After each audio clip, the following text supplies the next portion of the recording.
이것 말도 안 됩니다. 중국의 5천년 역사가 고작 이 뼈 조각 하나 때문에 부정당하다뇨. 지금 중국 베이징의 역사학계가 그야말로 발칵 뒤집혔습니다. 조금 전 하남성 안양의 은허박물관 지하 수장고에서 유출된 것으로 추정되는 단 한 장의 사진이 전 세계 고고학 커뮤니티를 강타했기 때문입니다. 사진 속에 담긴 것은 3300년 전 은나라 황실이 가장 신성시했던 갑골문 조각. 하지만 그 위에 새겨진 문자는 중국인들이 그토록 자랑하던 한자의 기원이 아니었습니다. 현장에 있던 미국과 유럽의 저명한 학자들은 경악을 금치 못했습니다.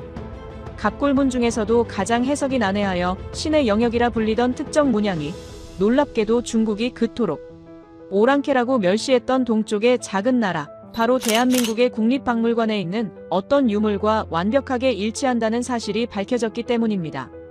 이 문양은 중국의 것이 아닙니다. 이것은 고조선의 것입니다.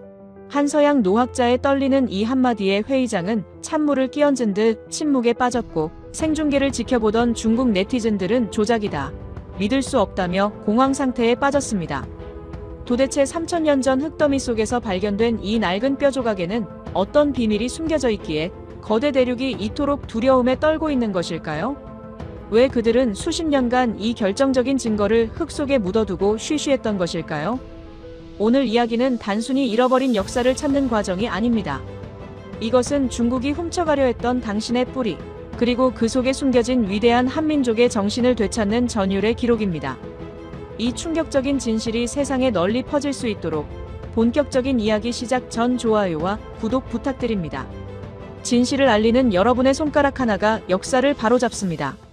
그날 새벽, 저는 중국 공안의 감시를 피해 식은땀을 흘리며 안양행 야간 열차에 몸을 실었습니다. 제 가방 속에는 인류사를 다시 써야 할 낡은 수첩 하나가 들어있었습니다. 안녕하십니까? 존경하는 대한민국의 시청자 여러분, 그리고 세계 각지에서 이 방송을 보고 계실 750만 재외동포 여러분. 저는 미국 일리노이주에 위치한 시카고 대학교에서 지난 40년이라는 긴 세월 동안 동양 고대사와 고고학을 가르쳐온 제임스입니다. 이제는 은퇴를 앞두고 연구실의 짐을 하나둘 정리하고 있는 백발의 노학자가 딱딱한 강단이 아닌 이런 사적인 채널을 통해 여러분께 인사를 올리게 된 것에는 아주 특별하고도 무거운 이유가 있습니다. 그것은 제가 평생을 바쳐 쌓아올린 학문적 성과를 송두리째 부정해야 할지도 모르는, 그러나 제 양심을 걸고 반드시 세상에 알려야만 하는 거대한 진실을 마주했기 때문입니다. 오늘 제가 여러분께 들려드릴 이야기는 단순히 오래된 유물에 관한 지루한 강의가 아닙니다. 이것은 잊혀진 제국에 대한 저의 뒤늦은 참회록이자 잃어버린 이름을 되찾기 위한 긴 여정의 기록입니다. 본격적인 이야기를 시작하기에 앞서 저는 먼저 한국의 시청자 여러분께 정중히 사과의 말씀을 드려야겠습니다. 솔직히 고백하건대 저는 꽤 오랜 시간 동안 철저한 중화 문명 예찬론자였습니다. 아마 1980년대나 90년대에 서구권 대학에서 동양사를 공부했던 학자라면 누구나 저와 비슷한 길을 걸었을 것입니다. 당시 서양의 학계에서 동양의 역사란 곧 중국의 역사와 동의어였습니다. 우리는 교과서의 첫 페이지를 펼칠 때마다 황하강에 거친 물살이 어떻게 문명을 잉태했는지, 그리고 그 찬란한 중원의 문화가 어떻게 주변의 미개한 오랑캐들에게 전파되어 그들을 개화시켰는지에 대해 배웠습니다. 저 역시 학생들에게 그렇게 가르쳤습니다. 한국이나 일본, 베트남의 고대사는 독자적인 것이 아니다. 그들은 중국이라는 거대한 태양주위를 도는 작은 행성에 불과하며 그들의 문자, 기술, 사상은 모두 중국에서 흘러들어온 아류일 뿐이다. 저는 이명제를 진리처럼 믿었고 제 강의를 듣는 수많은 학생에게 한국의 고대사를 단지 중국사의 부록 정도로만 설명했습니다. 그때는 몰랐습니다. 제가 진실이라고 믿었던 그 지식들이 사실은 거대한 힘에 의해 교묘하게 왜곡되고 편집된 반쪽짜리 역사였다는 사실을 말입니다. 그리고 그 오만했던 편견이 깨지는 데에는 무려 40년이라는 세월이 필요했습니다. 제 학문적 신념에 균열이 가기 시작한 것은 아이러니하게도 전 세계가 공포와 침묵에 잠겼던 지난 2020년 팬데믹이 시작되면서부터였습니다. 대학은 문을 닫았고 왁자지껄하던 캠퍼스는 유령 도시처럼 변해버렸습니다. 평생을 발굴 현장의 흙먼지와 도서관의 묵은 종이 냄새 속에서 살아왔던 저는 갑작스럽게 찾아온 고립된 시간 속에서 길을 잃은 듯한 기분이었습니다. 외부와의 접촉이 차단되자 제가 할 수 있는 일이라곤 서재에 틀어박혀 인터넷이라는 디지털 바다를 항해하는 것뿐이었습니다. 그런데 바로 그 시기 중국 정부는 자신들의 문화적 우월성을 전 세계에 과시하기 위한 일환으로 그동안 엄격하게 통제해왔던 각종 고고학 자료와 박물관의 수장고 데이터베이스를 온라인에 대거 공개하기 시작했습니다. 우리의 찬란한 5천년 역사를 보라는 그들의 자신만만한 외침과 함께 말입니다. 저는 마치 보물을 발견한 어린아이처럼 흥분했습니다. 평소라면 중국 당국의 까다로운 허가 절차를 거쳐야만 열람할 수 있었던 안양 은허 유적의 미공개 갑골문. 탁본들과 고해상도 스캔 파일들이 제 모니터 속으로 쏟아져 들어왔기 때문입니다. 저는 밤낮을 가리지 않고 그 자료들을 다운로드했습니다. 수천 년 전 거북의 배딱지와 소의 어깨뼈에 새겨진 그 신비로운 문자들을 확대하고 또 확대하며 저는 시간 가는 줄 모르고 연구에 매진했습니다. 중국 학자들의 해석에 의존하지 않고 오로지 제 눈과 지식으로 날 것 그대로의 1차 사료를 분석해보고 싶다는 욕심이 생겼기 때문입니다. 은허에서 발견된 갑골문은 흔히 상나라 왕실의 실록이라 불립니다. 왕이 전쟁을 나갈 때, 사냥을 할 때, 혹은 제사를 지낼 때 그 결과를 점친 기록들이니까요. 중국 학계는 이 갑골문을 한자의 원형이자 중국 문명이 독자적으로 창조해낸 위대한 발명품이라고 선전해왔습니다. 저 또한 의심 없이 그 주장을 받아들였었죠. 하지만 고요한 서재에서 새벽의 정막을 뚫고 모니터 속의 문자들을 하나하나 뜯어보던 어느 날 저는 등골이 서늘해지는 기이한 위화감을 느꼈습니다. 그것은 마치 오랫동안 알고 지냈던 친구의 얼굴에서 낯선 타인의 표정을 발견했을 때의 공포와도 비슷했습니다.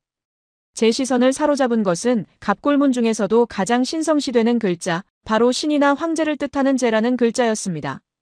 오늘날 우리가 쓰는 한자제와는 사뭇 다른 갑골문 특유의 상형문자 형태를 띠고 있는 이 글자는 상나라, 사람들이 섬기던 최고신 상제를 의미합니다. 중국의 주류 학자들은 이것을 두고 꽃봉오리의 형상이다 혹은 나무를 묶어 세운 제단의 모습이다라고 해석하며 농경사회였던 중국의 독자적인 제사 문화에서 비롯된 것이라고 설명합니다. 하지만 고해상도로 확대된 1936년 발굴본의 탁본을 들여다보던 제 눈에는 그것이 전혀 다르게 보였습니다. 그것은 꽃도 나무도 아니었습니다.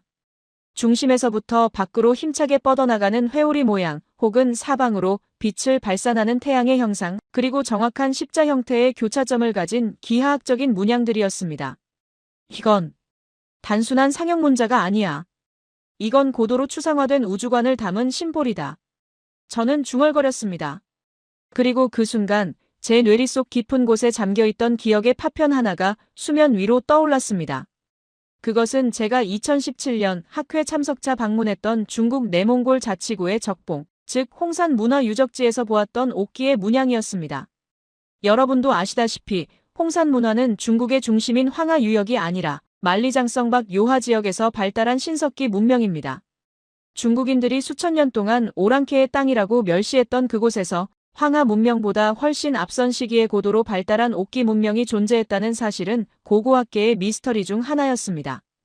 그런데 놀랍게도 은나라 갑골문에서 가장 신성한 하느님을 뜻하는 글자의 형상이 바로 그 오랑캐들이 만든 옥기의 문양과 쌍둥이처럼 닮아 있었던 것입니다.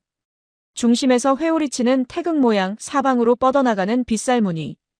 이것은 우연이라고 하기에는 너무나도 완벽한 일치였습니다. 심장이 쿵쾅거리기 시작했습니다. 만약 이것이 사실이라면 중국 문명의 정수라 불리는 갑골문의 기원이 중국 내부가 아니라 그들이 오랑캐라 불렀던 동쪽의 이민족에게 있다는 뜻이 되니까요. 혼란스러운 마음을 진정시키려 애쓰며 저는 자료를 더 깊이 파고들었습니다. 그러다 문득 또 하나의 결정적인 장면이 떠올랐습니다.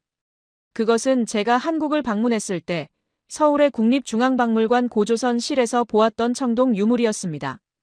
유리 진열장 안에 고요히 놓여있던 8개의 가지가 달린 청동방울, 바로 팔주령이었습니다.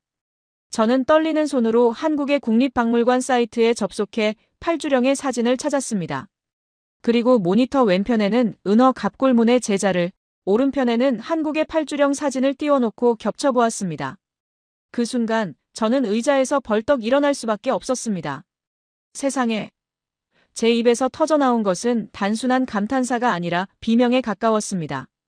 갑골문에 새겨진 신의 형상은 바로 고조선의 제관들이 하늘의 제사를 지낼 때 흔들었던 팔주령의 모습, 그 자체였기 때문입니다. 태양을 상징하는 중앙의 원, 그리고 사방팔방으로 뻗어나가는 빛의 가지들. 그것은 단순한 유사성을 넘어 동일한 신앙과 세계관을 공유하고 있다는 명백한 증거였습니다. 이 충격적인 발견은 저를 잠 못 들게 했습니다. 새벽 4시 시카고의 밤하늘을 바라보며 저는 거대한 역사의 소용돌이 앞에 선 작은 배처럼 흔들렸습니다. 중국이 그토록 감추고 싶어 했던 비밀, 동북공정이라는 억지 논리를 만들어서라도 지우고 싶어 했던 그 두려움의 실체가 무엇인지 알 것 같았습니다. 은나라의 지배층, 즉 갑골문을 만든 주역들이 사실은 중국의 토착민이 아니라 동쪽에서 온 선진 문명 집단, 바로 동이족이라 불리던 고대 한국인의 조상들과 깊게 연결되어 있다는 사실 말입니다. 중국의 역사가 시작되기도 전에 이미 동쪽에는 하늘을 숭배하고 우주의 이치를 깨달은 위대한 문명이 존재했다는 증거가 그 뼈조각들 속에 새겨져 있었던 것입니다. 하지만 학자인 저에게 심증만으로는 충분하지 않았습니다. 데이터와 사진만으로는 세상의 편견을, 그리고 중국이라는 거대한 권력이 쌓아올린 역사의 성벽을 무너뜨릴 수 없다는 것을 잘 알고 있었습니다. 저에게는 실물을 확인할 기회가 필요했습니다. 1936년에 발굴되어 중국이 꽁꽁 숨겨두고 있는 그 갑골문 원본을 제 두 눈으로 직접 보고 현미경으로 그 칼자국 하나하나를 확인해야만 했습니다. 그래야만 이 거대한 가설을 사실로 증명할 수 있을 테니까요.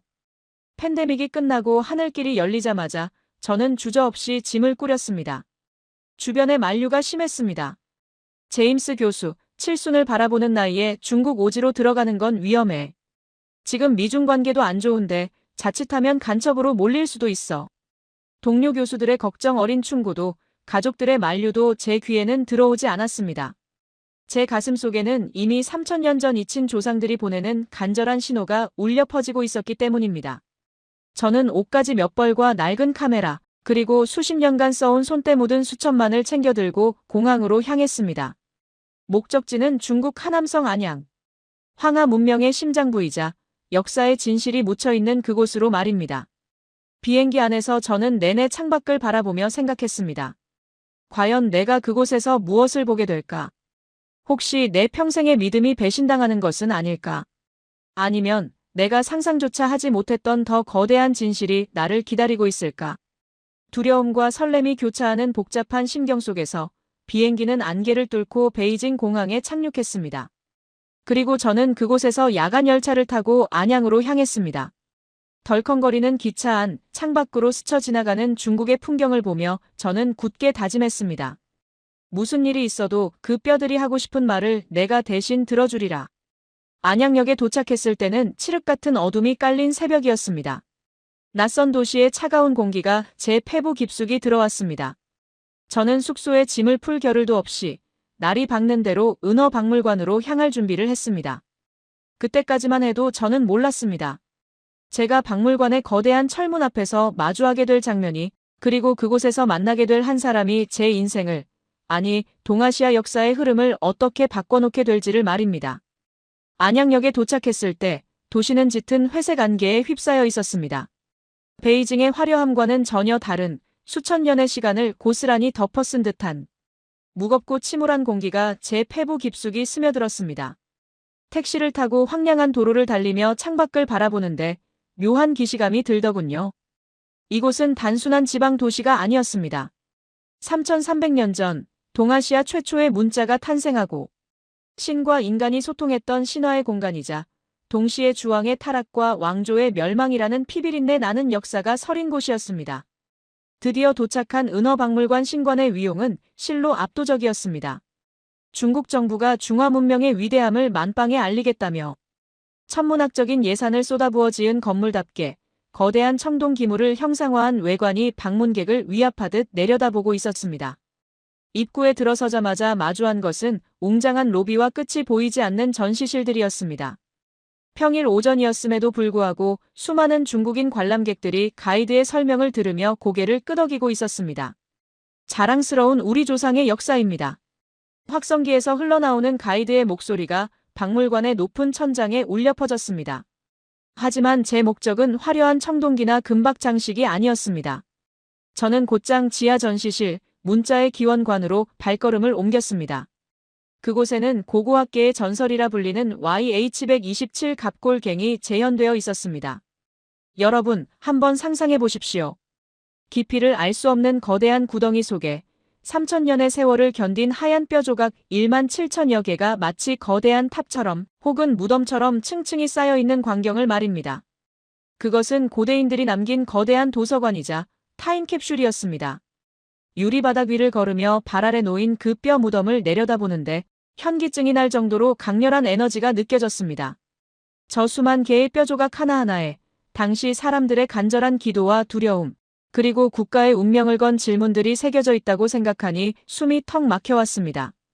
저는 인파를 피해 구석진 곳에 위치한 미해동 및 특수 문자 전시구역으로 향했습니다. 이곳은 일반 관람객들이 잘 찾지 않는 곳이었습니다. 조명은 어두웠고 공기는 서늘했습니다. 저는 주머니에서 돋보기를 꺼내 들고 유리 진열장 안의 작은 갑골 조각들을 하나하나 살피기 시작했습니다. 중국 학자들이 신비한 기호 혹은 장식 문양이라 분류해 놓은 조각들이었습니다. 그리고 마침내 제 시선이 한 조각에 고정되었습니다. 누렇게 변색된 소의 어깨뼈, 그 한가운데에 선명하게 붉은 주사가 채워진 글자. 바로 제가 미국에서 모니터가 닳도록 들여다보았던 그 제자였습니다. 실물로 마주한 그 글자의 충격은 사진과는 차원이 달랐습니다. 뼈의 표면을 파고든 칼날의 깊이, 그리고 획이 꺾이는 각도 하나하나가 살아 움직이는 듯 생생했습니다. 중국 학계의 공식 설명 패널에는 이렇게 적혀 있었습니다.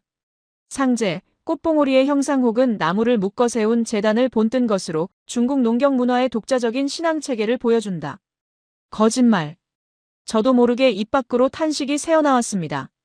제 눈앞에 있는 것은 결코 정적인 꽃봉오리나 나무 따위가 아니었습니다. 중심점에서 시작되어 시계 방향으로 힘차게 회오리치며 뻗어나가는 역동적인 에너지, 사방팔방으로 빛을 쏘아보내는 태양의 형상, 그리고 그 끝에 정확하게 맺힌 십자 모양의 교차점. 이것은 단순한 사물의 모방이 아니라 우주의 회전과 섭리를 도형화한 고도의 추상적인 상징이었습니다. 제 머릿속에서 수만 장의 유물 사진들이 빠르게 교차 편집되기 시작했습니다. 2017년 내몽골 적봉시에서 보았던 홍산 문화의 옥기들. 그곳에서 발굴된 옥벽과 옥룡에 새겨진 그 기묘한 회전 무늬가 지금 제 눈앞의 갑골문과 완벽하게 겹쳐졌습니다. 홍산 문화는 기원전 4000년, 즉 은나라보다 무려 2000년 이상 앞선 문명입니다. 그리고 그 문명의 주인공은 중국 한족이 아닌 만주와 한반도를 무대로 활동했던 북방 민족, 바로 우리 한민족의 조상들이었습니다. 더욱 놀라운 것은 그 옆에 새겨진 작은 기호였습니다. 십자가의 끝이 기역자로 꺾여 돌아가는 형태. 서양에서는 스와스티카, 동양에서는 만자로 불리는 이 문양은 인류 역사상 가장 오래된 태양 숭배와 생명의 순환을 뜻하는 부호입니다. 중국의 황하 문명 토기에서는 찾아볼 수 없는 이 문양이 왜 은나라 왕실의 가장 신성한 제사 기록에 버젓이 새겨져 있는 것일까요? 저는 전율했습니다. 이것은 영향을 받았다 수준이 아니었습니다. 은나라를 지배했던 왕족과 제사장 그룹이 사실은 홍산 문화의 정신적 유산을 그대로 계승한 직계 후손이라는 움직일 수 없는 증거였습니다. 중국이 그토록 감추고 싶어하는 비밀, 즉 중국 문명의 뿌리가 사실은 동이족이라 불리던 고대 한국인들에게 있다는 가설이 눈앞에서 사실로 증명되는 순간이었습니다. 그때였습니다. 등 뒤에서 인기척이 느껴졌습니다. 관람객들은 보통 크고 화려한 청동솥에 감탄합니다. 선생님처럼 깨진 뼈 조각 하나를 30분 넘게 들여다보는 분은 처음이군요. 차분하지만 날카로운 영어였습니다. 화들짝 놀라 뒤를 돌아보니 단정한 뿔테 안경을 쓰고 연구원 신분증을 목에 건 30대 중반의 남자가 서 있었습니다. 창백한 피부에 지적인 인상을 가진 그는 저를 꿰뚫어볼 듯한 눈빛으로 응시하고 있었습니다. 저는 당황한 기색을 감추며 돋보기를 내렸습니다. 아, 네. 제가 고대 문자에 관심이 좀 많아서요. 특히 이 글자의 조형미가 아주 독특하더군요. 중국의 전통적인 상형 문자와는 결이 좀 달라 보여서 말입니다. 제 말에 그의 눈썹이 미세하게 꿈틀했습니다. 그는 주위를 살피듯 고개를 살짝 돌려 CCTV의 위치를 확인하더니 저에게 한 걸음 바짝 다가왔습니다. 그리고 들릴 듯 말 듯한 목소리로 속삭였습니다. 다르죠. 당연히 다를 수밖에 없습니다. 그건 황하의 흙에서 나온 글자가 아니니까요. 심장이 쿵 하고 내려앉는 것 같았습니다. 황하의 흙에서 나온 게 아니라니? 이 사람이 지금 무슨 말을 하는 거지? 그게 무슨 뜻입니까? 그는 대답 대신 의미심장한 미소를 지으며 자신의 명함을 제 손에 쥐어주었습니다. 명함에는 은어박물관 수석연구원 리 웨이라는 이름이 적혀 있었습니다. 선생님 눈빛을 보니 단순한 관광객은 아니신 것 같군요. 만약 교과서에 나오지 않는 진짜 역사가 궁금하시다면 오늘 박물관 문 닫고 저녁 8시에 시내 외곽에 있는 고루 찻집으로 오십시오. 제가 보여드릴 게 있습니다. 이곳 유리장 안에는 절대 전시할 수 없는 중국 고고학계의 불편한 진실을 말입니다. 그는 그 말을 남기고 마치 유령처럼 인파 속으로 사라져버렸습니다. 멍하니 홀로 남겨진 저는 손에 쥐어진 명함과 유리 진열장 속의 뼈조각을 번갈아 바라보았습니다. 등골이 오싹해졌습니다. 내가 지금 건드려서는 안 될 거대한 판도라의 상자에 손을 댄 것은 아닐까. 하지만 학자로서의 호기심은 공포를 압도했습니다. 그날 저녁 안양의 밤거리는 을씨년스러웠습니다. 저는 약속 장소인 고루 찻집을 찾아 골목을 헤맸습니다.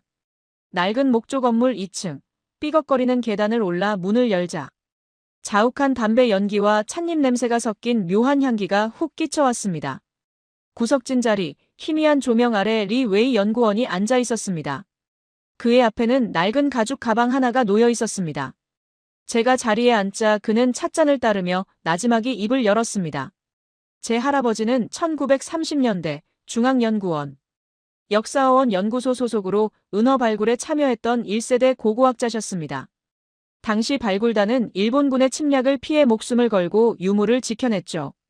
하지만 할아버지가 정말로 두려워했던 건 일본군이 아니었습니다. 그는 가죽 가방을 열어 빛바랜 흑백 사진 한 장과 낡은 노트 한 권을 꺼내 제 앞으로 밀었습니다. 할아버지가 두려워했던 건 발굴하면 할수록 쏟아져 나오는 이질적인 유물들이었습니다. 중국의 역사라고 믿고 팠는데 땅속에서 나오는 건 중국의 것이 아니었으니까요. 이걸 보십시오. 저는 떨리는 손으로 그 흑백 사진을 집어들었습니다. 1936년 발굴 현장에서 찍힌 것으로 보이는 그 사진 속에는 흙이 잔뜩 묻은 청동 유물 하나가 찍혀 있었습니다. 그것을 보는 순간 저는 숨이 멎는 듯 했습니다. 사진 속의 유물은 8개의 가지가 방사형으로 뻗어 있고 그 끝마다 정교한 방울이 달려있는 형태였습니다. 이건 팔주령? 한국의 국보급 유물인 팔주령이 왜 여기에?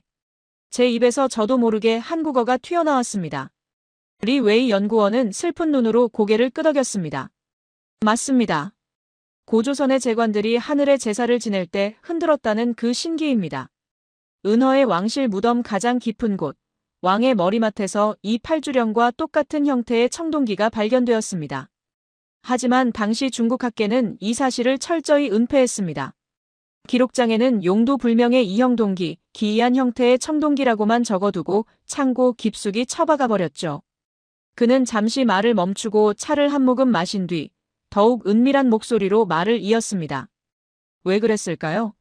만약 은나라 왕이 고조선의 신물을 가지고 제사를 지냈다는 사실이 밝혀지면 중화 문명이 동아시아의 중심이라는 중화 사상이 뿌리째 흔들리기 때문입니다. 은나라는 오랑캐를 정벌한 나라가 아닙니다. 은나라 자체가 동쪽에서 온 사람들, 즉 당신네들이 말하는 동이족이 세운 나라였으니까요. 그의 말 한마디 한마디가 제 머리를 강타했습니다. 상상만 했던 가설이 3대째 내려온 고고학자의 증언을 통해 사실로 확인되는 순간이었습니다. 갑골문의 제자가 왜 회오리 모양인지, 왜 홍산 문화의 옥기와 닮았는지 모든 퍼즐이 맞춰졌습니다. 그것은 단순한 우연이 아니었습니다. 선생님, 이 노트에는 할아버지가 몰래 베껴둔 미공개 갑골문의 해석본이 들어있습니다. 중국 정부가 절대 세상에 내놓지 않는 2000여 점의 뼈조각들. 거기에는 놀랍게도 단군을 지칭하는 것으로 추정되는 인물의 이름과 그에게 조공을 바쳤다는 기록이 남아 있습니다. 뭐라고요? 단군에게 조공을? 저는 온몸에 소름이 돋았습니다. 우리가 신화라고만 생각했던 단군 조선이 실제로는 당시 중국 대륙을 호령하던 은나라조차 두려워하고 섬겼던 상국이었다는 말인가. 하지만 이 자료를 가지고 나갈 수는 없습니다. 공안의 감시가 심하니까요. 대신 선생님이 직접 가보셔야 할 곳이 있습니다. 안양에서 북동쪽으로 200km 떨어진 산골 마을, 그곳에 아직도 은나라 시대의 제사 방식을 고수하며 살아가는 소수민족 마을이 있습니다. 그들은 자신들을 바람의 후예라고 부르는데 그들이 부르는 제사 노래가 놀랍게도 한국의 아리랑과 멜로디가 흡사합니다. 그날 밤 낡은 찻집의 어둠 속에서 저는 역사라는 거대한 강물의 물줄기가 바뀌는 소리를 들었습니다. 제가 찾아온 것은 단순한 뼈조각의 비밀이 아니었습니다. 잊혀졌던, 아니 빼앗겼던 한민족의 위대한 고대사가 대륙의 한복판에서 저를 부르고 있었습니다. 저는 주먹을 꽉 쥐었습니다. 이 진실을 밝혀내기 전까지는 결코 멈추지 않으리라 다짐하면서 말입니다. 리 웨이 연구원과의 그 은밀하고도 위태로운 만남이 있었던 다음 날 새벽, 저는 도망치듯 안양 시내의 숙소를 빠져나왔습니다. 동이 트기도 전에 푸르스름한 새벽 공기는 차가웠지만 제 가슴속은 뜨거운 열기로 가득 차 있었습니다. 목적지는 그가 지도 위에 붉은 펜으로 거칠게 표시해준 곳, 중국의 그랜드 캐니언이라 불리는 태행산맥의 가장 깊고 험한 골짜기, 이름조차 생소한 풍곡촌, 즉 바람의 마을이었습니다. 저는 일부러 택시나 렌터카를 이용하지 않았습니다. 리 웨이의 경고대로 누군가 제 동선을 추적하고 있을지도 모른다는 불안감 때문이었습니다. 대신 현지인들이 이용하는 낡은 시외버스에 몸을 실었습니다. 버스는 포장도로를 벗어나 흙먼지가 자욱한 비포장도로를 덜컹거리며 달렸습니다. 창밖으로 스쳐 지나가는 풍경은 점차 황량한 황토, 고원에서 깎아지른 듯한 기암괴석과 울창한 숲으로 변해갔습니다. 버스에서 내려서도 끝이 아니었습니다. 지나가는 경운기를 얻어 타고 1시간, 그리고 다시 2발로 걸어서 2시간을 더 들어가야 하는 그야말로 세상과 단절된 길이었습니다. 칠순을 바라보는 나이에 무거운 배낭을 메고 가파른 산길을 오르는 것은 결코 쉬운 일이 아니었습니다. 숨이 턱까지 차오르고 다리가 후들거렸지만 저는 멈출 수 없었습니다. 숲이 깊어질수록 이상하게도 공기의 냄새가 달라지는 것을 느꼈기 때문입니다. 중국 특유의 향신료 냄새나 매캐한 석탄 냄새가 사라지고 대신 맑고 알싸한 소나무 향기, 그리고 어딘지 모르게 익숙한 흙내음이 코끝을 스쳤습니다. 그것은 마치 제가 어린 시절 한국을 방문했을 때 강원도의 깊은 산골에서 맡았던 그 청량한 냄새와 꼭 닮아 있었습니다. 해가 뉘엿뉘엿 산봉우리 뒤로 넘어갈 무렵, 마침내 숲이 끝나고 시야가 확 트이는 분지가 나타났습니다. 깎아지른 절벽들이 병풍처럼 둘러싼 그 비밀스러운 공간에 수십 채의 낡은 집들이 옹기종기 모여있는 마을이 보였습니다. 그런데 마을 입구에 들어서는 순간 저는 제 2눈을 의심하며 그 자리에 얼어붙고 말았습니다. 심장이 멎는 듯한 충격이 정수리를 강타했습니다. 마을 어귀, 길게 뻗은 나무 장대 위에 나무를 깎아 만든 새 모양의 조각들이 하늘을 향해 앉아 있었습니다. 석양을 받아 붉게 물든 그 나무새들은 금방이라도 날아오를 듯 생생했습니다. 저건 솥대? 제 입에서 저도 모르게 한국어가 튀어나왔습니다. 솥대. 고대부터 한국인들이 하늘과 땅을 연결하는 메신저로 여겨 마을 입구에 세웠던 안녕과 풍요를 기원하는 신성한 상징물. 중국 내륙 한복판, 그것도 한족 문화의 발상지와 가까운 이곳에서 한국의 민속촌에서나 볼 법한 완벽한 형태의 솥대를 마주하리라고는 꿈에도 상상하지 못했습니다. 중국 학계는 이것을 동이족의 유습이라 하여 철저히 무시하거나 파괴해왔습니다. 그런데 이 깊은 산속에 그 원형이 고스란히 보존되어 있었던 것입니다. 놀라움은 거기서 멈추지 않았습니다. 솥대 아래에는 둥근 돌들을 정성스럽게 쌓아 올린 돌탑이 있었고 그 주위에는 오색천이 바람에 나부끼고 있었습니다. 한국의 시골 마을 어귀마다 서 있던 선앙당, 성황당과 한치도 다름없는 모습이었습니다. 붉은색, 파란색, 노란색, 흰색, 검은색. 우주 만물의 조화를 상징하는 오방색의 천들이 바람에 펄럭이는 소리가 마치 저를 환영하는 고대의 속삭임처럼 들렸습니다. 제가 넋을 잃고 서 있는 사이 마을 안쪽에서 인기척이 느껴졌습니다. 낯선 이방인의 방문을 감지한 마을 사람들이 하나둘 집 밖으로 나온 것입니다. 그리고 그들의 모습을 본 순간 저는 전율을 넘어선 경외감을 느꼈습니다. 그들은 중국 시골 노인들이 흔히 입는 짙은 색 인민복이나 화려한 무늬의 옷을 입고 있지 않았습니다. 남녀노소 할 것 없이 그들은 약속이라도 한 듯 빛바랜 흰옷, 즉 소복에 가까운 흰색 무명옷을 입고 있었습니다. 세월의 때가 묻어 누렇게 변했지만 그것은 분명 우리 민족의 상징인 백의였습니다. 중국인들이 상복이라며 기피하는 흰옷을 이들은 일상복으로 입고 있었던 것입니다. 백의 민족. 교과서에서나 보았던 그 단어가 눈앞에 현실로 다가왔습니다. 경계심 가득한 눈빛으로 저를 바라보던 그들 사이에서 지팡이를 짚은 백발의 할머니 한 분이 앞으로 걸어 나왔습니다. 마을의 촌장인 듯 했습니다. 그녀의 얼굴에는 깊은 주름이 계곡처럼 패여 있었지만 눈빛만은 맑고 총명하게 빛나고 있었습니다. 그녀는 저를 위아래로 훑어보더니 중국어가 아닌 낯선 억양의 말로 무어라 물었습니다. 어디서 온 나그네인고? 바람을 타고 왔는가, 흙을 밟고 왔는가? 그것은 현대 중국어가 아니었습니다. 고대 중국어의 성조와 묘하게 섞인 하지만 억양의 높낮이가 한국어의 사투리와 놀랍도록 유사한 독특한 언어였습니다. 제가 서툰 중국어로 안양에서 온 학자입니다. 오래된 이야기를 찾아왔습니다. 라고 말하며 정중히 고개를 숙이자 그녀는 잠시 침묵했습니다. 그러더니 제 손에 들린 낡은 가죽 수첩과 목에 걸린 카메라를 유심히 바라보았습니다. 기록하는 자로군. 눈빛에 탐욕이 없으니 들여보내주겠소. 그녀는 뜻밖에도 순순히 마을의 빗장을 열어주었습니다. 아마도 제 행색에서 관광객이나 개발업자가 아닌 진심으로 무언가를 찾는 구도자의 냄새를 맡은 것 같았습니다. 그날 밤 저는 마을 회관격인 큰 흙집에서 그들과 함께 저녁상을 받았습니다. 밥상 위의 풍경 또한 충격의 연속이었습니다. 기름에 볶고 튀겨 느끼한 향이 진동하는 일반적인 중국 요리는 찾아볼 수 없었습니다. 대신 산에서 캔 나물을 데쳐 참기름과 간장에 조물조물 묻힌 나물 반찬, 맑은 물에 물을 숭덩숭덩 썰어 넣고 끓인 뭇국, 그리고 마늘과 고추를 으깨 만든 투박한 양념장. 그것은 제 어머니가, 아니 제 할머니가 차려주시던 한국의 시골 밥상 그 자체였습니다. 특히 쑥을 넣어 빚은 떡을 내어주었을 때는 단군 신화 속 쑥과 마늘 이야기가 떠올라 가슴이 먹먹해졌습니다. 이들은 3000년 동안이나 식문화조차 바꾸지 않고 고집스럽게 지켜온 것입니다. 식사가 끝나고 밤이 깊어지자 마을 중앙의 공터에 거대한 모닥불이 피어올랐습니다. 둥근 보름달이 태행산맥의 봉우리 위로 떠올랐습니다. 촌장 할머니가 저에게 다가와 말했습니다. 오늘은 달이 차오르는 날, 조상님들께 바람의 노래를 바치는 날이라오. 이방인에게는 절대 보여주지 않지만 당신에게서는 낯설지 않은 피냄새가 나니 허락하겠소. 마을 사람들이 모닥불 주위로 둥글게 원을 그리며 섰습니다. 타악기에 느릿하면서도 묵직한 박자가 울려 퍼지기 시작했습니다. 뚱, 뚱, 뚱. 그 소리는 심장 박동과 같았습니다. 사람들은 그 리듬에 맞춰 몸을 움직이기 시작했습니다.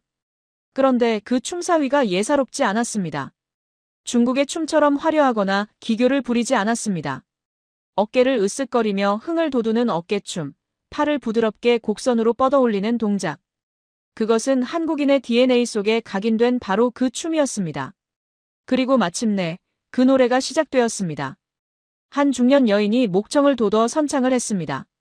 가사의 뜻은 정확히 알 수 없는 고대어였지만 그 멜로디를 듣는 순간 저는 온몸에 전율이 흘러 숨조차 쉴 수 없었습니다. 삼박자의 느린 리듬, 가슴을 후벼 파는 듯한 애절한 꺾임, 그러면서도 끝내 희망을 놓지 않는 끈질긴 생명력. 아, 리, 야, 아, 리, 랑. 분명했습니다. 그것은 현대의 아리랑과 똑같은 발음은 아니었지만 아리와 랑이라는 음절이 반복되는 후렴구, 그리고 그 사무치는 정서는 영락없는 아리랑의 원형이었습니다. 슬프고도 아름다운 그 멜로디가 태행산맥의 차가운 밤하늘로 울려 퍼졌습니다. 저는 저도 모르게 흐르는 눈물을 닦을 생각조차 하지 못하고 멍하니 그 광경을 바라보았습니다. 이역만리 타국 땅, 중국인들이 오랑캐라 멸시하며 몰아냈던 산속 오지에서 3000년을 숨죽여 살아온 사람들이 부르는 노래가 대한민국 사람이라면 누구나 가슴속에 품고 있는 그 아리랑이라니. 이것을 어찌 우연이라고 할 수 있겠습니까? 이것은 피의 기억이자 영혼의 증명이었습니다. 리 웨이 연구원의 말이 맞았습니다. 이들은 은나라가 주나라에게 멸망할 때 중원의 지배를 거부하고 자신들의 신앙과 정체성을 지키기 위해 산속으로 숨어든 동이족의 직계 후예들이었던 것입니다. 의식이 끝나고 정적이 흐르자 촌장 할머니가 젖은 눈으로 서 있는 저를 자신의 집으로 불렀습니다. 흙벽돌로 지어진 그녀의 집 안쪽 깊숙한 곳, 촛불만이 일렁이는 작은 방에는 붉은 비단 천으로 덮인 제단이 있었습니다. 그녀는 떨리는 손으로 천을 걷어냈습니다. 그곳에는 세월의 흔적이 역력한 낡은 흑단 나무 상자가 놓여 있었습니다. 이것은 우리 부족이 대대로 목숨보다 귀하게 여겨온 보물이요. 아주 먼 옛날, 우리 조상님들이 해가 뜨는 동쪽의 큰 나라, 아침의 나라에서 건너올 때 가져오셨다는 징표지. 아침의 나라. 조선. 아침조 고울선. 그 단어를 듣는 순간 제 심장이 쿵쿵 뛰기 시작했습니다. 할머니가 조심스럽게 상자를 열자 그 안에서 신비롭고 은은한 녹색빛을 띠는 물건이 모습을 드러냈습니다. 그것은 옥으로 만든 고곡이었습니다. 태아의 형상 혹은 생명의 씨앗을 상징하는 쉼표 모양의 옥. 중국 황하 문명에서는 거의 발견되지 않지만 신라의 금관이나 한반도의 고대 고분에서 수없이 쏟아져 나오는 바로 그 고곡이었습니다. 그것도 아주 정교하게 가공된 영롱한 비취색의 고곡이 수천 년의 시간을 뛰어넘어 제 눈앞에서 빛나고 있었습니다. 할머니, 이 동쪽의 큰 나라가 어디입니까? 조상님들은 그 나라를 다스리던 분을 무엇이라 불렀습니까? 제가 목이 메어 떨리는 목소리로 묻자 할머니는 먼 곳을 응시하며 나지막이 하지만 바위처럼 단단한 목소리로 대답했습니다. 우리 조상님들은 그분을 단 임금님이라 불렀소. 박달나무단. 우리는 그 박달나무 그늘 아래서 하늘의 제사를 지내던 사람들이요. 단군. 신화 속에만 존재하는 줄 알았던 혹은 일제 강점기에 민족의식을 고취하기 위해 만들어진 이야기라고 의심받기도 했던 우리 민족의 시조. 그 이름이 중국 내륙 깊숙한 곳에 사는 소수민족 노인의 입에서 실존했던 역사의 파편으로 튀어나온 것입니다. 저는 그 자리에서 무릎을 꿇고 오열하고 말았습니다. 이것은 단순한 유물이 아니었습니다. 중국이 동북공정이라는 이름으로 아무리 역사를 왜곡하고 지우려 해도 결코 지울 수 없는 민족의 DNA가 이들의 삶 속에, 노래 속에, 그리고 이 작은 옥조각 속에 생생하게 살아 숨쉬고 있었던 것입니다. 저는 그 밤 할머니의 거친 손을 잡고 한참을 울었습니다. 평생을 서양의 시각으로 동양을 바라보았던 제 자신이 부끄러웠고 이제라도 이 거대한 진실을 마주하게 해준 운명에 감사했습니다. 하지만 이 벅찬 감동에 젖어 있을 시간은 그리 길지 않았습니다. 할머니가 제 손에 고곡을 쥐어주며 다급하고도 비장한 목소리로 말했기 때문입니다. 이걸 가져가시오. 그리고 세상에 알리시오. 저들이 검은 옷을 입은 자들이 기계를 끌고 와 이 산을 파헤치고 우리를 쫓아내려 하고 있소. 이 마을이 사라지기 전에, 우리의 기억이 흙더미 속에 묻히기 전에 당신이 우리의 증인이 되어주시오. 검은 옷을 입은 자들. 그것은 단순한 개발업자가 아니었습니다. 역사의 증거를 인멸하려는 중국 당국에 보이지 않는 손길이 이 평화로운 산골 마을까지 옥죄어 오고 있었던 것입니다. 저는 고곡을 가슴 깊이 품으며 다짐했습니다. 내 학자로서의 모든 명예와 목숨을 걸고서라도 이들의 존재를 그리고 우리 잃어버린 역사의 연결고리를 세상에 알리겠노라고. 하지만 다음 날 아침 무거운 발걸음으로 마을을 내려오던 저에게 예상치 못한 위기가 닥쳐왔습니다. 산 입구 비포장도로에 검은 세단 2대가 흙먼지를 일으키며 서 있었고 선글라스를 낀 건장한 남자들이 저를 기다리고 있었기 때문입니다. 그들의 허리춤에는 차가운 금속성의 물체가 보였습니다. 검은 세단 옆에 서 있던 사내들이 저를 향해 다가오는 그 짧은 순간 제 머릿속에서는 수만 가지의 최악의 시나리오가 필름처럼 스쳐 지나갔습니다. 리 웨이 연구원의 경고는 결코 과장이 아니었습니다. 중국 공안 혹은 그들과 결탁한 국가문물국 소속의 특수 요원들이 분명했습니다. 그들은 제가 안양박물관을 나서는 순간부터 어쩌면 제가 중국 땅을 밟은 그 순간부터 저를 주시하고 있었던 것이 틀림없었습니다. 촌장 할머니가 제 손에 쥐어주신 그 고곡. 제 등산 조끼 안감 깊숙한 곳에 꿰매어 숨겨둔 그 작은 돌덩이가 마치 뜨거운 불덩이처럼 느껴져 심장이 타들어가는 것만 같았습니다. 만약 그들이 이 유물을 발견한다면 저는 단순히 문화재 밀반출 혐의로 체포되는 것으로 끝나지 않을 것입니다. 간첩으로 몰려 평생 중국 감옥에서 썩게 될 수도 있고 무엇보다 저 산속마을 사람들이 3,000년간 목숨 걸고 지켜온 그들의 정체성이, 그들의 기억이 세상의 빛을 보기도 전에 영원히 흙더미 속에 파묻혀버릴 것이라는 공포가 저를 짓눌렀습니다. 제임스 교수님이십니까? 선글라스를 낀 남자가 다가와 중국어가 아닌 딱딱하고 기계적인 영어로 물었습니다. 그의 목소리에는 감정이라고는 조금도 섞여 있지 않았습니다.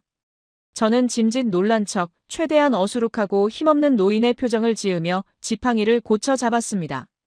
심장은 쿵쾅거렸지만 겉으로는 태어난 척 연기를 해야만 했습니다. 그렇더만. 누구신지. 이 깊은 산골에 웬 차들이 길을 막고 있는 거요? 나는 길을 잃을까봐 겁이 나는 늙은이일 뿐인데. 잠시 동행해 주셔야겠습니다. 신고가 들어왔습니다. 허가받지 않은 군사접경구역 인근에서 불법적인 지질 조사를 하고 있다는 제보입니다. 불법 조사라니. 나는 그저 은퇴를 앞두고 옛 유적을 둘러보러 온 관광객일 뿐이요. 내 신분은 대학에서도 보증할 수 있소. 그들은 제 항해 따위는 들리지 않는다는 듯 거친 손길로 제 어깨를 잡아채고 배낭을 낚아챘습니다.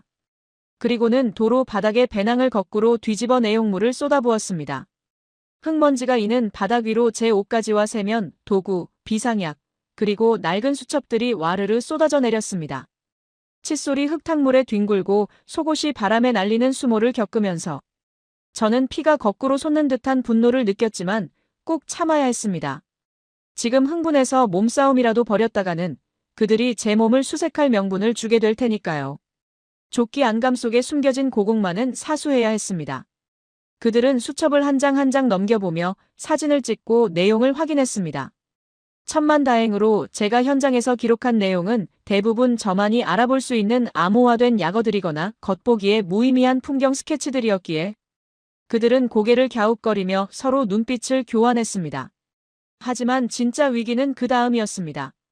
그들 중 우두머리로 보이는 뺨에 긴 흉터가 있는 사내가 제 목에 걸린 DSLR 카메라를 가리켰습니다. 그 카메라 내놓으십시오. 심장이 쿵 하고 내려앉았습니다. 그 안에는 마을 입구의 솥대, 선앙당의 오색천, 마을 사람들의 흰옷, 그리고 결정적으로 할머니 집 재단에 모셔져 있던 유물들의 사진이 고스란히 담겨 있었습니다. 만약 그들이 그 사진들을 본다면 그 즉시 마을로 병력을 투입해 모든 것을 불태워버릴 뻔했습니다. 저는 선택해야 했습니다. 카메라를 지키려다 몸수색을 당해 고국까지 뺏길 것인가, 아니면 카메라를 희생양으로 던져주고 고국을 지킬 것인가. 답은 정해져 있었습니다. 하지만 너무 순순히 내주면 의심을 살 것입니다. 저는 필사적으로 매달리는 척했습니다. 이건 안 돼요. 제발. 이 안에는 내 손녀딸 사진도 있단 말이오. 내가 죽기 전에 보려고 찍어둔 가족 사진들이라고요. 가져가도 좋은데 제발 메모리 카드는 돌려주시오. 저는 눈물까지 글썽이며 카메라를 부여잡고 애원했습니다. 그러자 흉터난 사내는 비웃듯이 코웃음을 치더니 제 손에서 카메라를 억지로 낚아챘습니다. 데이터는 압수합니다. 국가 안보를 위한 조치이니 협조하시오. 그는 능숙한 손놀림으로 메모리 카드를 뽑아 자신의 주머니에 넣고 빈 껍데기가 된 카메라를 제 가슴팍에 툭 던졌습니다. 그리고 경고하는데 이 산에 다시는 얼씬도 하지 마십시오. 이곳은 지도에 나오지 않는 구역입니다. 쥐도 새도 모르게 실종되고 싶지 않다면 지금 당장 안양을 떠나십시오. 운이 좋아서 살려보내는 줄 아시오. 그들은 바닥에 흩어진 제 짐들을 발로 대충 한쪽으로 밀어놓고는 검은 세단에 올라타고 흙먼지를 일으키며 유유히 사라졌습니다. 차가 시야에서 완전히 사라지고 엔진 소리가 들리지 않을 때까지 저는 숨조차 제대로 쉴 수 없었습니다. 다리에 힘이 풀려 그 자리에 주저앉고 말았습니다. 그들이 떠난 것을 확인하고 나서야 저는 떨리는 손을 외투 안쪽 깊숙한 곳, 제가 바늘로 엉성하게 꿰매놓은 등산조끼의 안감 속으로 집어넣었습니다. 손끝에 닿는 차가우면서도 부드러운 감촉. 고국은 무사했습니다. 그들은 카메라와 수첩이라는 눈에 보이는 증거에만 정신이 팔려 늙은 외국인 학자가 등산조끼의 안감을 뜯어 그 속에 돌멩이 하나를 숨겨두었으리라고는 상상도 못했던 것입니다. 할머니가 주신 그 작은 옥 조각이 제 심장 박동에 맞춰 맥박 치는 것 같았습니다. 비록 사진 증거는 모두 빼앗겼지만 가장 확실한 물증, 그 어떤 조작도 불가능한 움직일 수 없는 진실은 제 가슴 속에 살아남았습니다. 저는 그 길로 뒤도 돌아보지 않고 산을 내려왔습니다. 안양 시내의 숙소로 돌아가는 것조차 위험하다고 판단했습니다. 짐을 챙길 겨를도 없이 여권과 지갑, 그리고 고공만을 챙겨 들고 곧장 베이징 공항으로 향하는 야간 버스에 몸을 실었습니다. 버스 안에서도 저는 잠들 수 없었습니다. 창밖으로 지나가는 다른 차들의 헤드라이트 불빛만 봐도 식은땀이 흘렀습니다. 혹시 그들이 마음을 바꿔 다시 저를 쫓아오고 있는 것은 아닐까? 백미러를 수시로 확인하며 저는 공포와 싸워야 했습니다. 베이징 공항에 도착했을 때는 이미 탈진 상태였습니다. 하지만 진짜 관문은 보안 검색대였습니다. 만약 금속 탐지기나 엑스레이 검색대에서 고국이 발견된다면 이 돌은 무엇입니까? 라고 묻는다면 뭐라고 대답해야 할까? 문화재 밀반출로 걸리면 끝장이다. 저는 화장실에 들어가 조끼를 벗어 손에 들고 최대한 자연스러운 표정으로 검색대 앞에 섰습니다. 재킷은 바구니에 담으세요. 보안 요원의 말에 저는 심장이 터질 것 같았지만 태연하게 조끼를 바구니에 담았습니다. 엑스레이 모니터를 뚫어지게 쳐다보는 요원의 눈동자가 제 운명을 쥐고 있었습니다. 1초가 1시간처럼 느껴지는 영겁의 시간이 흘렀습니다. 통과하세요. 무심한 한마디. 다행히 고국은 돌이었기에 금속 탐지기에 걸리지 않았고 엑스레이상으로는 그저 주머니에 든 작은 잡동사니처럼 보였던 모양입니다. 저는 비틀거리며 면세구역으로 들어왔습니다. 비행기에 탑승하고 육중한 기체가 활주로를 박차고 올라 중국 대륙이 발 아래로 멀어지는 것을 보면서 그제야 저는 참았던 긴 한숨을 토해냈습니다. 창밖으로 보이는 황하의 물줄기가 마치 거대한 뱀처럼 보였습니다. 저 거대한 대륙이 3000년 동안 삼켜버린 진실을 제가 이제 막 입 밖으로 꺼내려 하고 있다는 사실에 온몸이 전율했습니다. 기내 화장실에 들어가 문을 잠그고 조끼 안감에 실밥을 뜯어 고국을 꺼내보았습니다. 기내의 좁은 조명 아래서 영롱하게 빛나는 녹색 쉼표. 그것은 단순한 장신구가 아니었습니다. 그것은 잊혀진 제국의 옥새와도 같은 것이었습니다. 미국 시카고 오헤어 공항에 도착하자마자 저는 집으로 가서 쉴 생각 따위는 하지도 않았습니다. 캐리어를 끈 채로 곧장 시카고 대학교 연구동으로 직행했습니다. 제 연구실 문을 걸어 잠그고 블라인드를 모두 내렸습니다. 그리고 평소 알고 지내던 지질학과 교수이자 미네랄 성분 분석의 세계적 권위자인 마이클 박사를 긴급히 호출했습니다. 제임스, 지금 시간이 몇 시인 줄 아나? 새벽 2시야. 자네 몰골이 그게 뭔가? 전쟁터라도 다녀온 건가? 잠옷바람에 코트를 걸치고 달려온 마이클 박사가 제 꼴을 보고 경악했습니다. 며칠을 씻지 못해 꾀죄죄한 얼굴, 흙투성이인 옷, 충혈된 눈. 하지만 제 눈빛만은 형형하게 빛나고 있었습니다. 마이클, 긴 말하지 않겠네. 지금 당장 이 옥의 성분을 분석해주게. 아주 정밀하게. 특히 산지가 지구상 어디인지 정확한 좌표를 찍어줘야 해.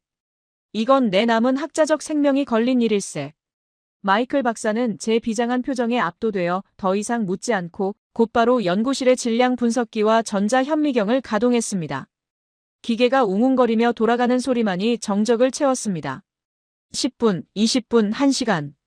초조한 마음에 저는 연구실 안을 곰처럼 서성거렸습니다. 만약 이 옥이 중국 신장 위구르 지역의 화전옥이나 일반적인 중국산 옥으로 판명 난다면 저의 가설은 힘을 잃게 됩니다. 중국 내에서 자체적으로 생산된 옥이라면 문화적 교류의 증거는 될지언정 주류 세력의 이동을 증명하는 결정적인 한방이 되기는 어렵기 때문입니다. 제발, 제발. 저는 기도하고 또 기도했습니다. 동이 트고 아침 햇살이 연구실 창문 틈으로 들어올 무렵 모니터를 들여다보던 마이클 박사의 눈이 커졌습니다. 그는 믿을 수 없다는 듯 안경을 고쳐 쓰고 데이터를 다시 확인했습니다. 그리고 천천히 의자를 돌려 저를 바라보았습니다. 그의 얼굴은 경악으로 물들어 있었습니다. 제임스, 자네 이거 대체 어디서 난 건가? 말했잖나. 중국 안양. 은나라 수도였던 은어 유적지 인근 마을에서. 불가능해. 이건 말이 안 돼. 마이클 박사가 단호하게 고개를 저으며 모니터를 가리켰습니다. 이건 중국 옥이 아니야.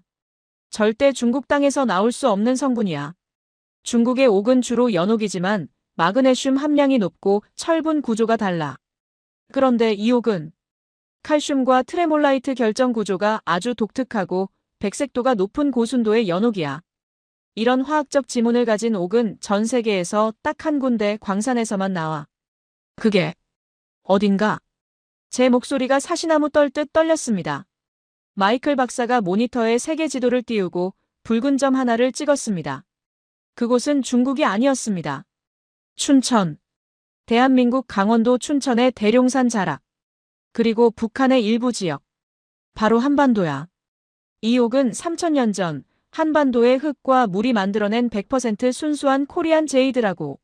이게 왜 중국 내륙 깊숙한 곳에서, 그것도 3000년 전 지층에서 나오는 건가? 그 말을 듣는 순간 저는 다리에 힘이 풀려 바닥에 주저앉고 말았습니다. 뜨거운 눈물이 주체할 수 없이 쏟아져 내렸습니다. 마이클 박사의 말은 제 귓가에서 웅장한 교향곡처럼 울려 퍼졌습니다. 모든 것이 과학적으로 증명되었습니다. 중국 대륙 한복판, 은나라의 후예들이 박해를 피해 산속으로 숨어들면서도 목숨 걸고 지켜온 그들의 가부가 중국산이 아닌 한반도산 옥이었다는 사실. 이것이 무엇을 의미하는지 아십니까? 고대 사회에서 옥은 단순한 보석이 아니었습니다. 그것은 왕의 권위이자 신과의 소통을 의미하는 신물이었습니다. 고대인들은 자신이 태어난 고향의 흙에서 나온 옥을 몸에 지님으로써 자신의 정통성을 증명했습니다. 즉, 은나라의 지배층, 갑골문을 만들고 찬란한 청동기 문명을 꽃피웠던 그 주역들이 바로 한반도 춘천 일대에서 옥을 캐내어 중국 대륙으로 건너간 사람들, 우리 한민족의 직계 조상이었다는 움직일 수 없는 증거가 나온 것입니다. 무역품이라고요? 아닙니다.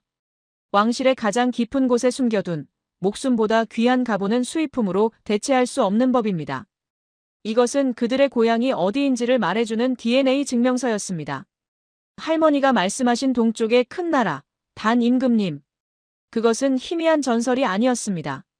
우리 민족은 중국 황하 문명의 변방에서 겹불을 쬐던 존재가 아니라 황하 문명 그 자체를 잉태하고 주도했던 문명의 어버이였던 것입니다. 저는 차가운 연구실 바닥에 앉아 춘천옥을 손에 꼭 쥐고 오열했습니다. 3000년 동안 차가운 땅 속에서, 그리고 이역만리의 산 속에서 우리를 잊지 말라, 우리는 자랑스러운 동방의 자손이다라고 외쳤던 조상들의 목소리가 들리는 듯 했습니다. 중국이 그토록 동북공정을 통해 고구려와 발해를 자신들의 역사로 편입하려 했던 이유, 은허 박물관에서 팔주령을 숨기고 솥대를 부수려 했던 이유, 그리고 검은 양복을 입은 자들이 저를 그토록 막으려 했던 이유. 그 모든 두려움의 원천이 바로 이 작은 돌 하나에 담겨 있었습니다. 그들은 알고 있었던 겁니다. 역사의 진실을 파헤치면 파헤칠수록 중국사의 시작점이 그들의 땅 중원이 아닌 동쪽의 한반도를 가리키고 있다는 불편한 진실을 말입니다. 저는 눈물을 닦고 일어섰습니다. 이제 더 이상 망설일 시간이 없었습니다. 이 진실은 학술지 구석에 실릴 논문 몇 편으로 끝낼 일이 아니었습니다. 전 세계에, 그리고 무엇보다 자신의 뿌리를 잇고 살아가는 대한민국의 젊은이들에게 이 사실을 알려야 했습니다. 저는 마이클 박사의 분석 결과지를 들고 떨리는 손으로 제 인생의 마지막 강의를 준비하기 위해 카메라 앞에 섰습니다. 지금 여러분이 보고 계신 이 영상이 바로 그 결실입니다. 하지만 이야기는 여기서 끝이 아닙니다. 제가 이 놀라운 사실을 유튜브와 학계에 발표하려 하자 예상치 못한 곳에서 거대한 압력이 들어오기 시작했습니다. 중국 측의 공식적인 항해 서한, 학교 측의 정치적 문제는 피하라는 만류, 그리고 발신자를 알 수 없는 협박 메일들. 그러나 그보다 더 저를 충격에 빠뜨린 것은 제가 이 옥의 기원을 추적하기 위해 한국의 고서를 뒤지던 중 발견한 또 하나의 거대한 비밀이었습니다. 고국이 가리키는 진실, 그 너머에 있는 단군 조선의 진짜 강역과 관련된 소름 끼치는 기록을 찾아낸 것입니다. 마이클 박사의 연구실에서 춘천옥의 비밀이 밝혀진 그날 밤, 시카고에는 폭우가 쏟아졌습니다. 창문을 때리는 거친 빗소리가 마치 3000년 동안 땅속에 묻혀 울부짖던 역사들의 함성처럼 들려 저는 한숨도 잘 수 없었습니다. 제 책상 위에는 마이클 박사가 건네준 성분 분석 데이터와 제가 낡은 조끼 안감 속에 목숨 걸고 숨겨온 그 작은 고곡이 놓여 있었습니다. 형광등 불빛 아래서 처연하게 빛나는 그 녹색돌을 바라보며 저는 비로소 깨달았습니다. 제가 쥐고 있는 것은 단순한 광석이 아니라 잊혀진 제국의 심장이자 빼앗긴 역사의 주민등록증이라는 사실을 말입니다. 그날 이후 제 연구실은 거대한 전쟁터가 되었습니다. 제가 이 충격적인 사실을 논문으로 발표할 준비를 하고 있다는 소문이 돌자 보이지 않는 거대한 손이 저를 옥죄어 오기 시작했습니다. 처음에는 학교 측을 통한 점잖은 회유였습니다. 제임스 교수, 은퇴가 코앞인데 굳이 정치적으로 민감한 이슈를 건드려 명예를 실추시킬 필요가 있겠습니까? 라는 학장의 권유가 있었죠.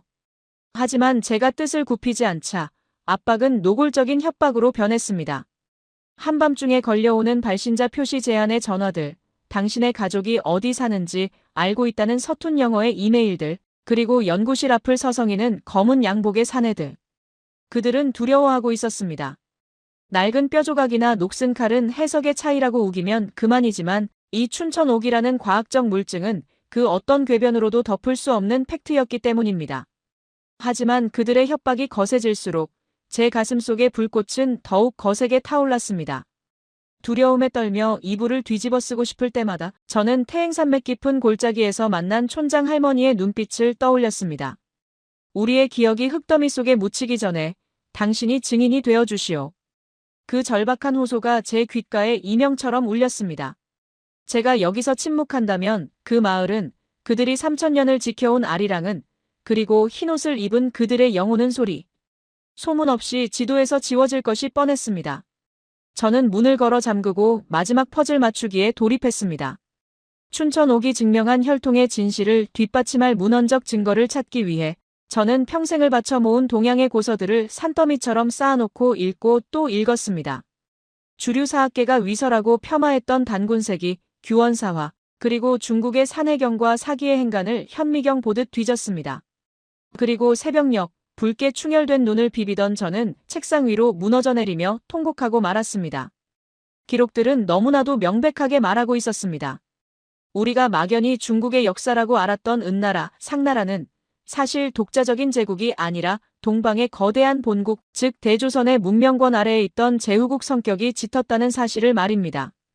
중국의 사서조차도 은나라 시조설의 어머니는 유융씨의 딸이며 동쪽에서 온 새의 알을 먹고 태어났다고 기록하며 그들의 뿌리가 동이임을 암시하고 있습니다.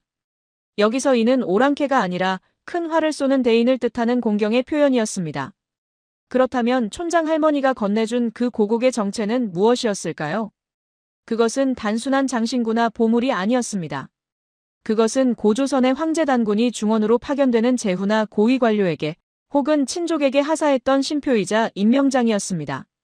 너는 나의 핏줄이자 동방의 광명을 전하는 자이니 고향의 흙과 물이 빚어낸 이 옥을 가슴에 품고 가서 세상을 널리 이롭게 하라. 이것이 바로 중국 안양의 은허 유적지 가장 깊은 곳 왕의 무덤에서, 그리고 태행산맥의 피난민 마을에서, 중국 땅에서는 절대 나지 않는 한반도의 춘천옥이 발견된 진짜 이유였습니다. 은나라 왕실은 죽어서 차가운 땅 속에 눕는 그 순간까지도 자신들의 영혼이 돌아갈 곳은 황하의 누런 흙탕물이 아니라 맑은 물이 흐르고 박달나무가 우거진 동쪽의 고향임을 잊지 않기 위해 그 옥을 가슴에 품고 잠들었던 것입니다. 태행산맥의 그 산골 마을 사람들. 흰옷을 입고 쑥과 마늘을 먹으며 달밤의 슬픈 곡조의 아리랑을 부르던 그들은 단순한 패잔병의 후예가 아니었습니다. 그들은 은나라가 주나라 한족에게 멸망당하던 기원전 1046년, 우리는 결코 서쪽의 오랑캐들에게 무릎 꿇을 수 없다. 우리는 단군의 자손이다라며 마지막까지 옥새, 춘천옥을 지키고 산으로 들어간 역사의 수호자들이었습니다. 그들은 3000년이라는 억겁의 세월 동안 나라가 망하고 언어가 잊히는 절망 속에서도 단 하나, 우리는 누구인가라는 정체성만은 목숨보다 귀하게 지켜왔던 것입니다. 존경하는 대한민국의 시청자 여러분, 그리고 전 세계에 흩어진 750만 한민족 여러분. 제가 이 늙은 몸을 이끌고 온갖 협박을 무릅쓰며 이 긴 이야기를 통해 여러분께 전하고 싶은 진실은 단순히 은나라가 한국의 역사다라고 주장하여 국수주의적 자존심을 세우자는 것이 아닙니다. 그것보다 훨씬 더 거대하고 훨씬 더 숭고한 가치에 대한 이야기입니다. 왜 중국은 그토록 이 사실을 감추려 했을까요? 왜 갑골문의 제자가 홍산 문화의 태극 문양이라는 것을, 팔주령이 그들의 땅에서 나왔다는 것을, 그리고 이 작은 옥이 한반도에서 왔다는 것을 그토록 두려워했을까요? 그것은 그들이 두려워한 것이 단순한 영토나 유물이 아니라 바로 여러분의 조상이 가진 위대한 정신이었기 때문입니다. 중국의 역사는 정복과 지배, 피와 힘에 의한 복종의 역사였습니다. 만리장성을 쌓아 단절하고 주변국을 무력으로 짓밟아 굴복시키는 패권의 역사였습니다. 하지만 그들이 동이라 불렀던 여러분의 조상, 단군 조선의 역사는 달랐습니다. 하늘을 공경하고 사람을 널리 이롭게 한다는 홍익인간의 이념. 솥대를 세워 하늘과 소통하고 고국을 나누며 서로를 형제로 여겼던 그 상생과 평화의 정신. 중국은 바로 그 고귀한 정신 문명이 자신들의 힘의 논리보다 훨씬 더 앞서 있었다는 열등감을 감추고 싶었던 것입니다. 그들은 칼로 세상을 정복했지만 여러분의 조상은 덕과 빛으로 세상을 비추었습니다. 저는 지난 40년 동안 강단에서 학생들에게 거짓을 가르쳤습니다. 한국은 중국의 아류다. 한국 문화는 중국의 복사본이다라고 말했던 제. 지난날의 무지와 오만이 사무치도록 부끄럽고 죄스럽습니다. 그래서 저는 남은 생을 바쳐 참회하려 합니다. 제가 쓴 모든 논문을 폐기하고 이 춘천 5기 말해주는 진실을 세계학계에 다시 알리는 싸움을 시작할 것입니다. 비록 그 길이 험난하고 제 명예가 실추되고 심지어 제 신변이 위험해진다 해도 저는 멈추지 않을 것입니다. 안양의 낡은 찻집에서 만난 리 웨이 연구원의 간절한 눈빛, 태행산맥의 차가운 바람 속에서 제 손을 잡으며 울먹이던 촌장 할머니의 거친 손길, 그리고 현미경 아래서 영롱하게 빛나던 춘천옥의 푸른 빛깔을 저는 보았기 때문입니다. 그 진실을 본 이상 저는 다시는 눈을 감을 수 없습니다. 이제 역사의 바통은 저에게서 여러분에게로 넘어갔습니다. 역사는 박물관 유리장 안에 갇힌 죽은 유물이 아닙니다. 우리가 기억하지 않으면 역사는 언제든 강한 자들에 의해 다시 쓰이고 왜곡되고 조작될 수 있습니다. 지금도 중국은 거대한 자본과 권력을 앞세워 동북공정을 넘어 문명공정을 시도하고 있습니다. 그들은 여러분의 한복, 여러분의 김치, 여러분의 아리랑, 심지어는 고조선에 찬란했던 역사까지도 모두 중화문명의 일부라고 전 세계에 선전하고 있습니다.